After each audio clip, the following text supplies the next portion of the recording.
This is probably the most important part of this entire presentation, partly because it's so rarely discussed in our families, and also because of the ability kids have to hurt each other by failing to consider each other's feelings and opinions. Affirmative consent, especially when it comes to sexuality, is willingly and verbally agreeing to do something specific. It can only exist within a context of equal power, where the person also has the ability to say no, or I'd like to wait, and where there is no threat of mistreatment. The easiest way for teens to understand consent is the concept of wanting to do something.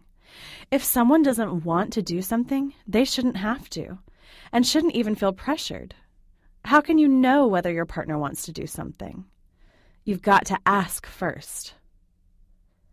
When we look at the way the media portrays sexual encounters, there's very little clarification time. Two people look at each other, and bam, they're having sex, or just woke up the next morning, and it's implied. As adults, we know that passion is important, but that often a big part of becoming sexual with someone is being attentive not only to how they are behaving, but also to what they are saying. Teens do not necessarily understand what it takes to be sure that your partner really wants to do what you want to do.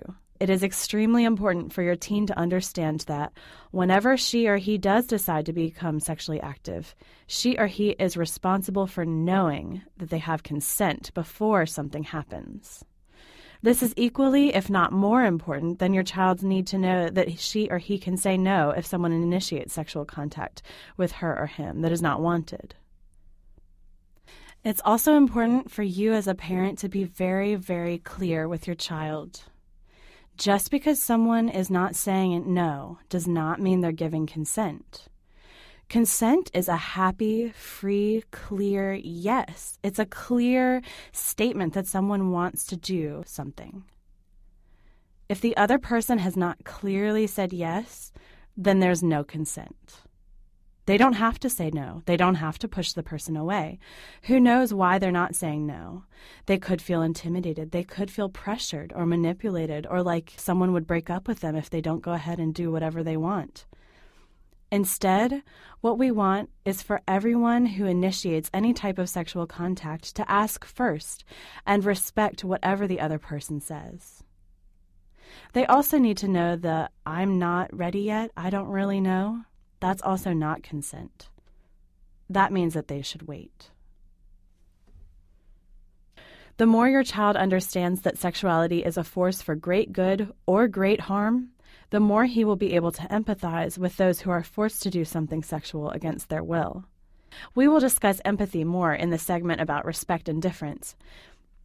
But a major part of actively seeking consent is being able to understand the other person's perspective in regards to sexuality. Now, it's important for you to know that talking to your child about sexuality, and specifically about the matter of consent, will not encourage him to go out and try lots of sexual experiments. In fact, studies show that teens and preteens who have had more conversations with their parents about sex and sexuality are more likely to delay sexual activity.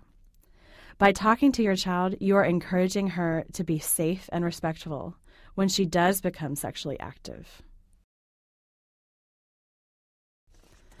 You cannot have consent without equality. It is important to encourage children of any gender that sexuality is about both people involved in the relationship.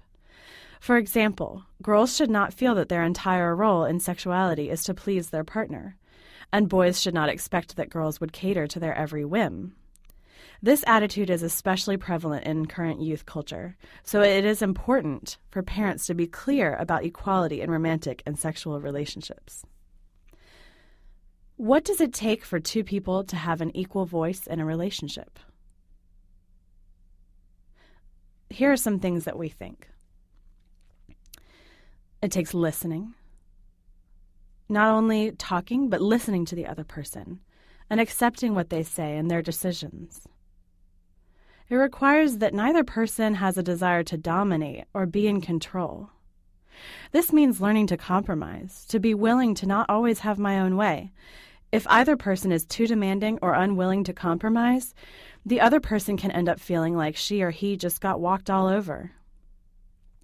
Of course, there are some things that should never be compromised.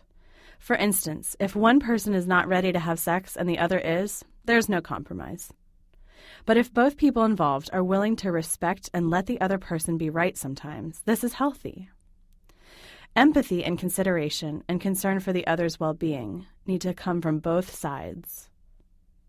Both people also need to have confidence and a sense of self-worth. If these are not all there, it's going to be really difficult for them to have a consensual relationship. This is a question you can ask your child. Find out what it means to her or him to have a truly equal relationship. Don't be too quick to assume that you know what she or he thinks. You may be surprised. If you are unhappy with his response, find ways to model and share equality in your own life with him. For preteens, this is somewhat simple. Even while you're grocery shopping together, you could point out the aspects of equality that are all around you, and how you treat strangers with respect. With high school-aged teens, you may need to find times when you're hanging out together to really discuss why equality is so important in a romantic relationship. It's not only important for avoiding abusive situations, but also so that they can be happy in their lives for a long time. Small inequalities right now could grow and really damage the relationship for the future.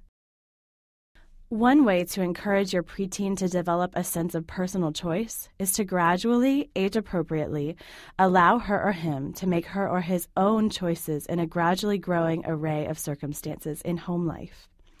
Consider adding one small opportunity each month as your child proceeds from 7th grade to 12th grade.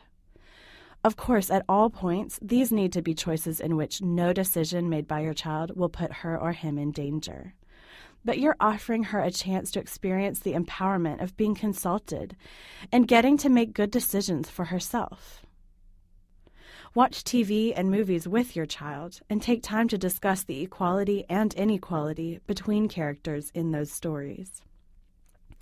Discuss how they affect each character's life. Make sure to let your child do the majority of the talking, because the more they talk, the more they listen.